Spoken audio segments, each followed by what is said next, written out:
Hello and welcome to this video. Now, the patch 2.0.2 live stream is going to happen, as you see down here. If I move my head out of the way, March 27th, PDT time, so you'll have to look it up for your particular time. But for me, it's 5 a.m. But you'll 12 p.m. the PDT time, so you'll have to look up when it is for you. Now, the patch. The Huntress should be fully released. Not sure whether they're going to be able to pump out 3 ascendancies or 2 like the rest of them, but they are adding, by the looks of it, more ascendancies to some or all. So we could end up with all the ascendancies for the characters that are released. They're adding mostly nothing. The teaser's underwhelming, to say the least. But obviously, it's all leading up to the actual stream where hopefully it's all awesome. But keep in mind, GGG is very, very, very, very, very good at making streams, releases, and all that look just awesome, regardless of how it plays. This counts for leagues, anything like that. They are very good at their cinematic and all that, and it's how does it actually play once you hit the ground with it, and how is it actually functioning in an actual play zone, not just a best case scenario or a sort of a cheat account to show you what is possible with it in the like showcasey sort of thing.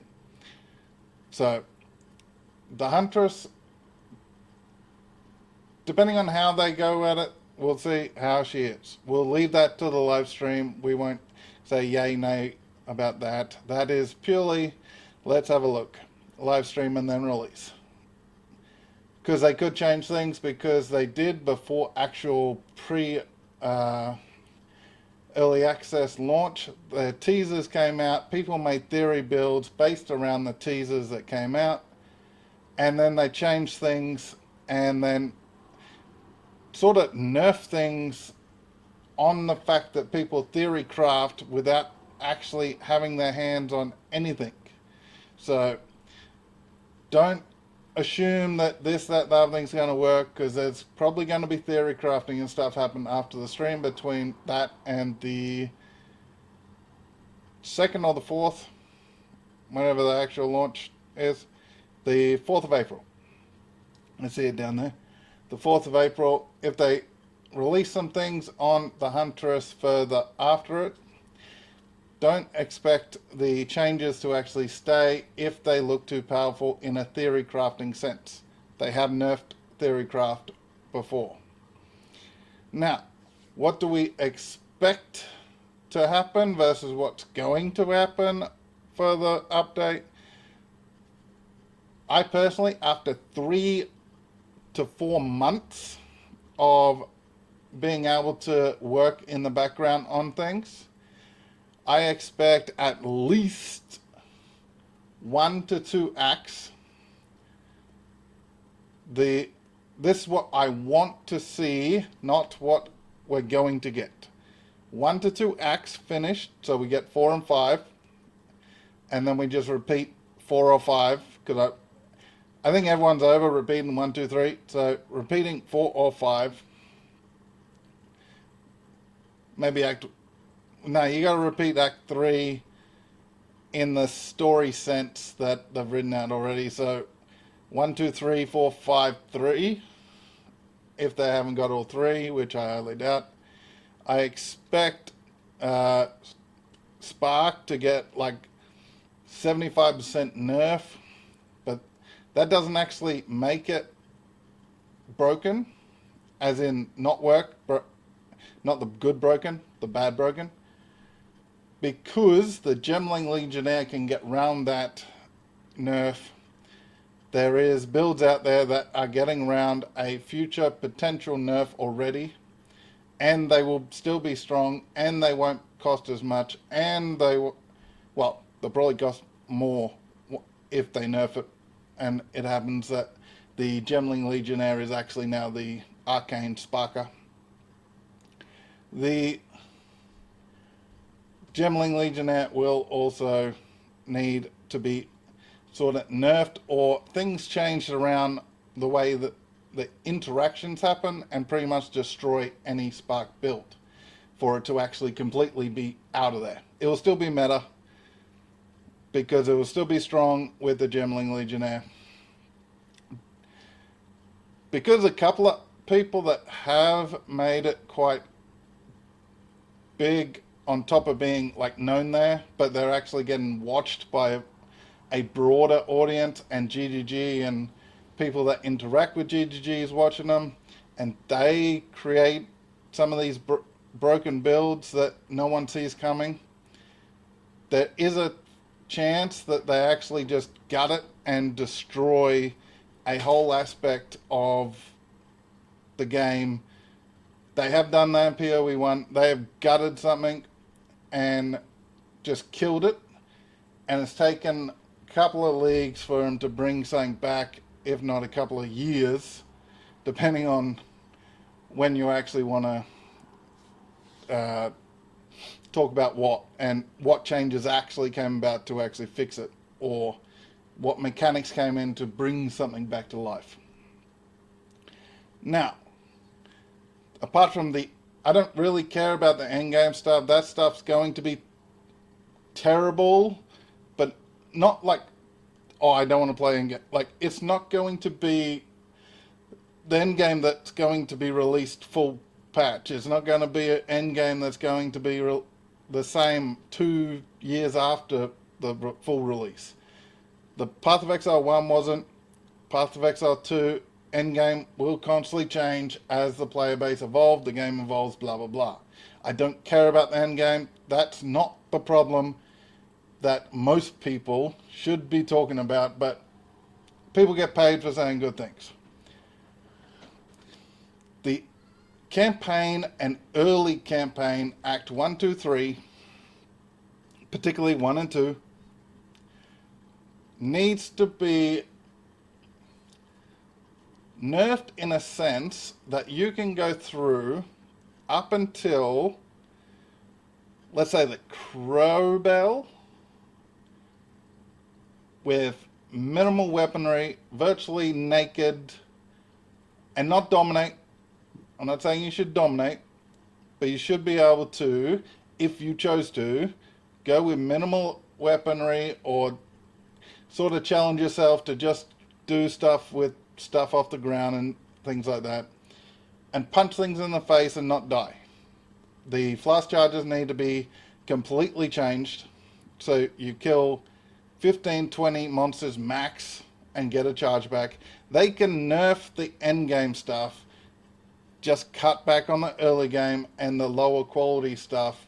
The higher quality stuff, when you got all your gear, you've got your flash charge, passive tree and everything, keep that nerfed. What they don't do, for some silly reason, is campaign and early campaign is not broken up into early campaign, mid campaign, late campaign, end game. They nerf everything across the board or buff everything across the board. That's why the loot sucks. They nerfed end game magic find by nerfing the entire game. That's why you don't get that many good drops, and that's why Magic Find is way too powerful. They need to get rid of Magic Find on gear and just stick it to runes.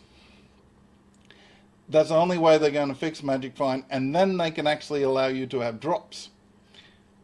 And then you can actually gear up, and they need to certainly get their foot off the gold, because whatever crazy idea they got, or some streamer said some stupid comment, the gold won't break the game, if you allow the players to have some.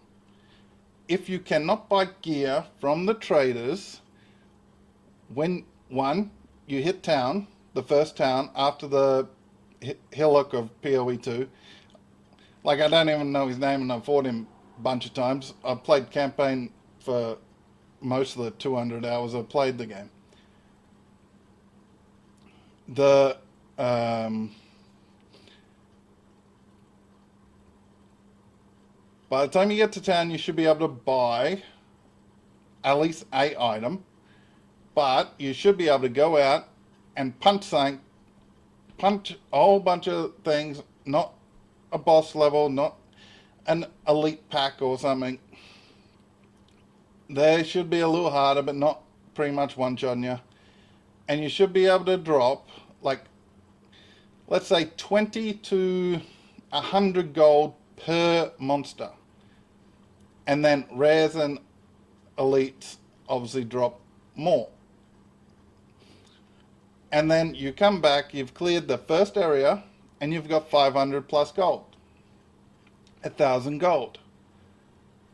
And then you buy some stuff on the trader, gamble some stuff. If it's not so good, you go out and you can either use the stuff you brought or go out and punch some more things, get another 500, get another 1,000, come back, buy some more stuff, gamble some more stuff.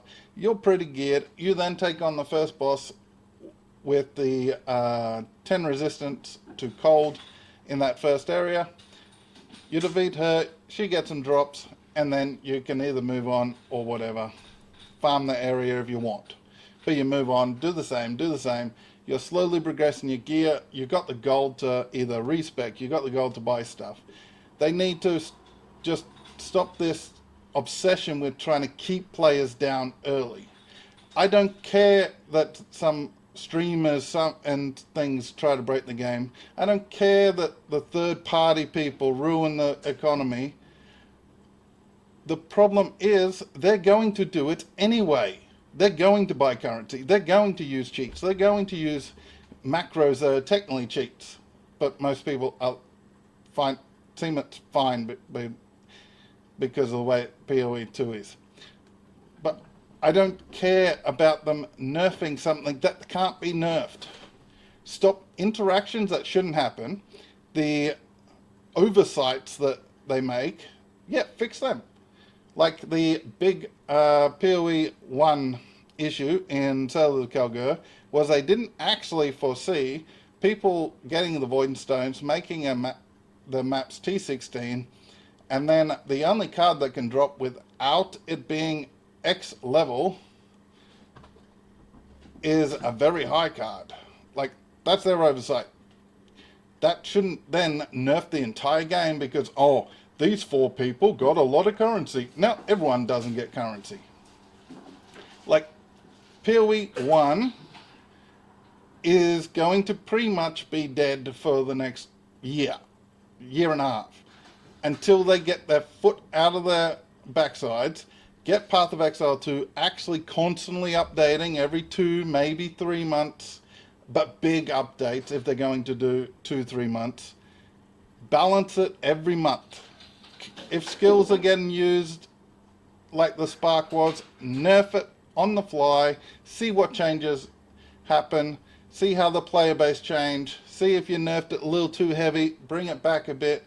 It's early access, don't be such a blizzard and just nerf the bejeebers out of something and leave it, or don't touch it because you're scared some streamers might say some nasty words.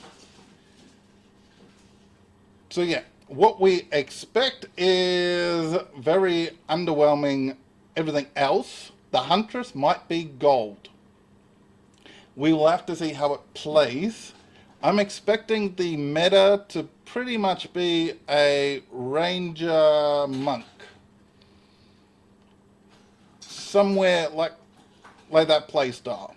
Like that sort of Ranger Monkish section where there's a certain style that you go and everything else just falls by the side and you don't bother playing it that way. That's what I'm expecting. We'll see how it actually interacts. It might be the new uh, Namunchalila was pretty terrible. There was a lot that people just didn't bother playing. So it could be all them, or it could be the upper end. Everyone's playing it because it is just solidly overbuffed, and everyone's just having fun getting a bunch of currencies. Since they did mention though that they don't want to nerf anything without a massive update and a currency economy reset, I do expect the early days of this new patch to be a bit slower, because I'm expecting them to wipe and put everything in early access 0.1.1 standard, and then pretty much have a new league whilst being in standard, or just completely wipe everyone's characters. Like, a fresh start is what this game needs for this update. A completely fresh start. Either you can't play your player characters in the same world as 0.2, or they just wipe everything. Just a blanket wipe. Everything gone. All your characters gone, all your currency gone, all your gear gone. It's early access. You're not going to be allowed to have it in standard once it's launched anyway. So if you lose anything, it's only going to be stuff that's going to be changed, and just treat it like a league. If it is just gone, treat it like a league. You're just starting again. But let me know what you think. I'm not expecting much in the way of forward progression. I know there's a lot of content creators and streamers saying this is going to be the biggest patch ever, this is going to be awesome, it's going to change the game completely, everyone's going to just love it. Yeah, we haven't seen anything to prove that. The uniques, there's one, the shield, I think it's a tower shield unique. That's got potential for a life stacker, which is a strength stacker usually, because you generally got that strength life stacking, because the general melee area, you're generally life stacking with the melee, and then the blocking. But I'm not sure if PoE 2, PoE 1, that would work. It would work, and it would be OP, and it would probably cost you a few divine for that. It would be like the Savantine shield, the one you get off the League Mechanic boss, or used to. Yeah, I think the League Mechanic boss for Settlers of Kelga, that shield, it will pretty much be that if it transforms in PoE 2 to equal the same thing. It'll be a couple of divine to actually buy the shield once builds get underway and everything. If it works that way, it'll probably be a quite good shield-based melee, like a duelist marauder in PoE 1. That's sort of one-handed or even two-handed and a shield titan. If it can come into it and you're life stacking and everything, it would actually be a very good shield that probably costs you a bit if those builds actually do work in PoE 2 like they would in PoE 1. So yeah, let me know what you think. Do you think it's going to be the best patch ever and everyone's going to love it? The game's going to just be completely awesome after this patch. Everyone's going to want to come back and play it for 2 months before they tell us whether they're going to release 3.26 Path of Exile 1? Or do you think it's going to be eh? But let me know what you think, and I'll catch you next time. Goodbye.